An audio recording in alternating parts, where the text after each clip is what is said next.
Jena Malone's secret character has been cut from the theatrical release.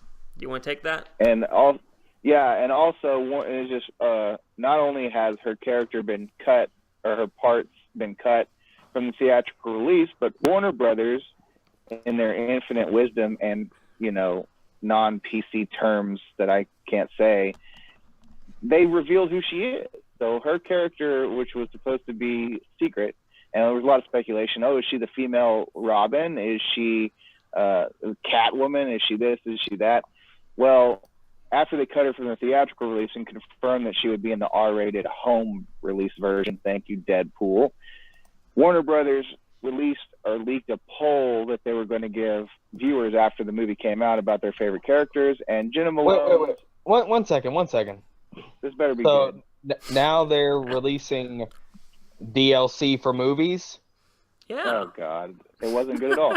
Anyway, so where was I? Okay.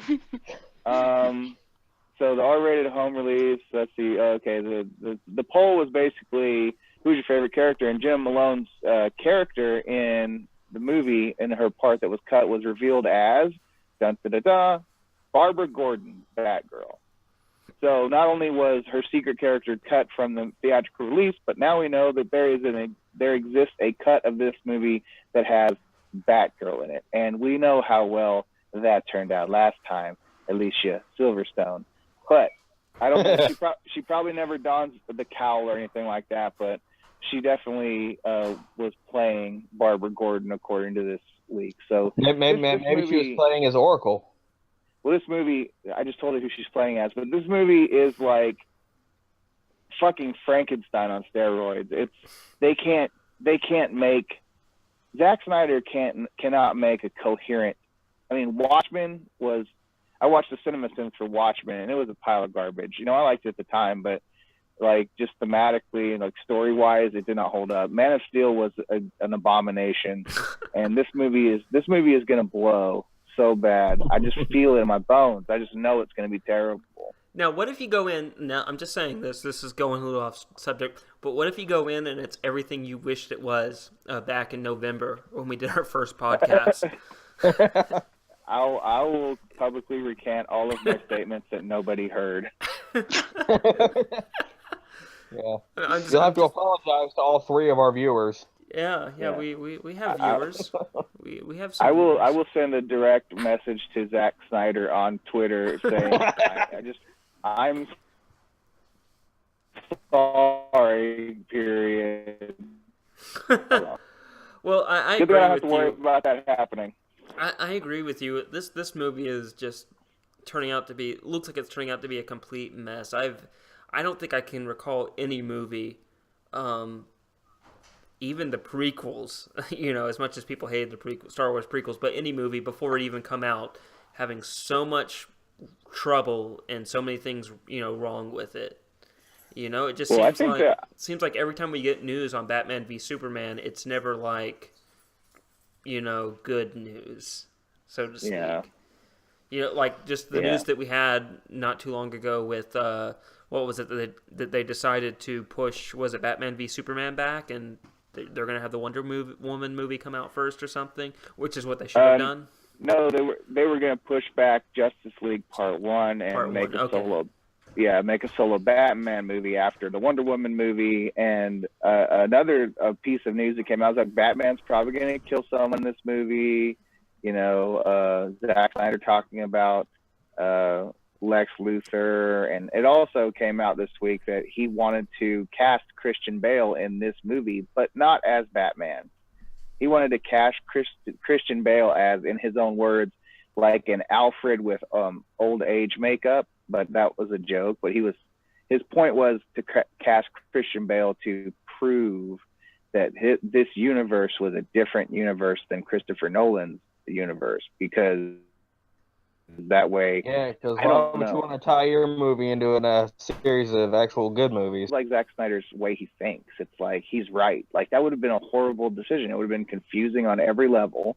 But if he could have gotten away with it, he would have done it. Yeah, and if he would have done it, that would have just been, especially how these movies are turning out. You'd be watching that. This is just another reminder of how good Batman used to be to a lot of film goers. So it's like, oh god.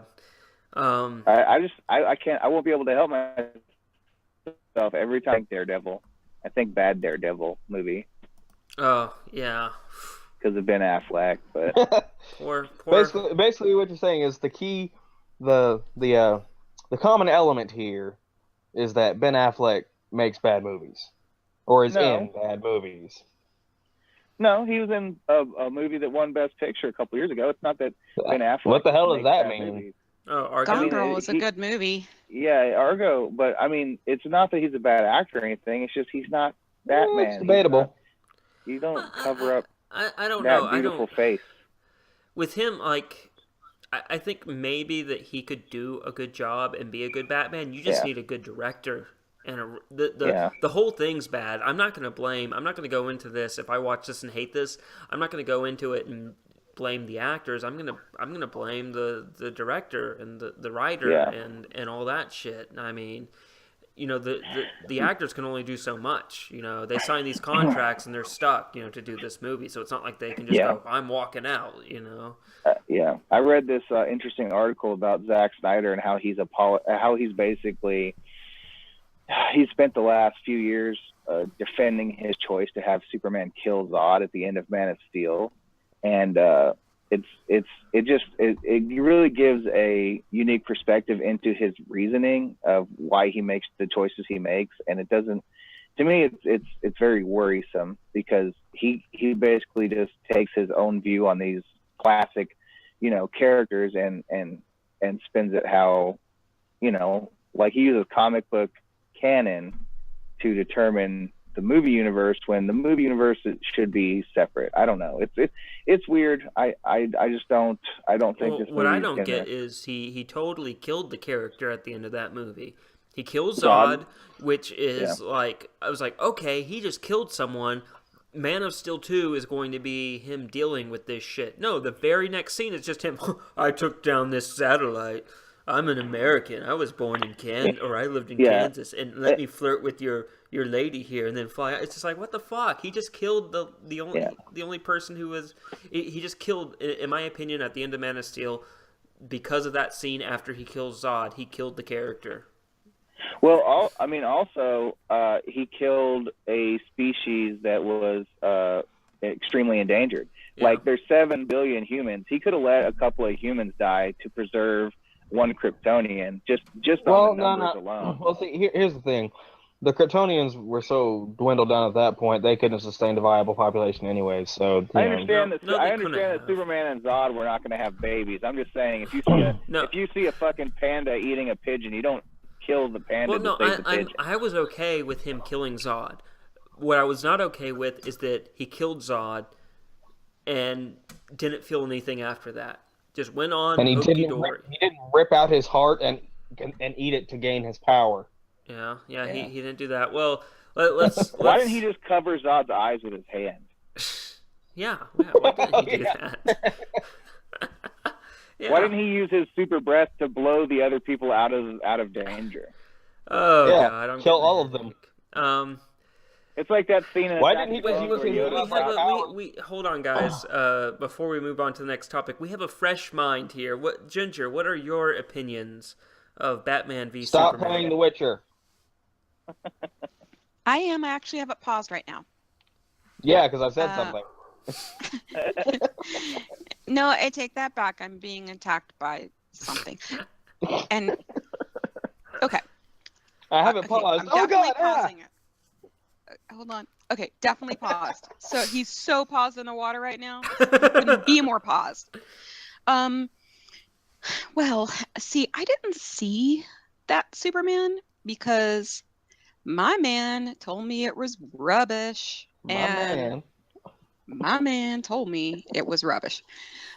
And it sounded really dumb. Was there a scene where his dad was like, "No, don't save me from this tornado"? Is that one? Yes. Yeah, I'm never gonna watch that one. There was also a scene where he tells Clark that he probably shouldn't have saved a bus full of children. Kids. Yes. Okay, yeah, I was told that as well.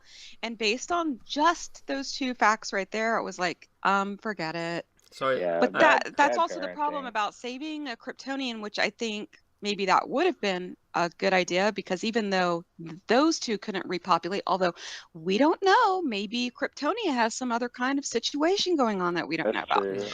But they could have made hybrid Kryptonians. So you're gonna get your wish in the next movie. There's gonna be a hybrid Kryptonian. Yeah, I was gonna say, I take it that you're not gonna see Batman v Superman then, based off of your opinions on Batman of Steel. Well, in the trailer, they just both look like a couple of buttholes. Yeah. A couple of sad assholes.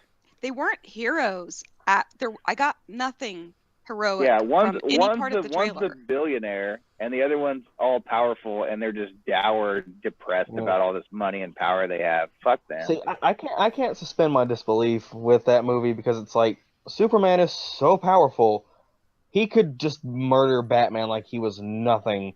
Right. He could blink at murdered, him. You know. I have a question. What is up with Zack Snyder's little, always I'm brooding and depressed with everything? I like how you call him Zack Schneider, as if he's related to Rob Schneider. See, I don't like the guy. I don't like this guy so much, I can't even remember his name. Look, I will say this before we move on. If I go into the theater and Batman v Superman is actually a 151-minute court procedural, I will be so happy. If it's just like Batman call your first witness to the stand, I call Lex Luthor to the stand. Superman cross-examines Lex Luthor. This whole damn court's out of order. That would be great. Yeah, I will go watch the movie either drunk or stoned. Hey guys, thanks for watching. If you really enjoyed this video, please hit that thumbs up button. And if you want to keep up with everything we're doing, hit the subscription button on the video. And if you want to see more 2-Bit podcast videos, hit the video on the right. Or if you want to see some 2-Bit reviews, hit that video on the left. Anyway guys, thanks for watching, and I hope you have a wonderful day.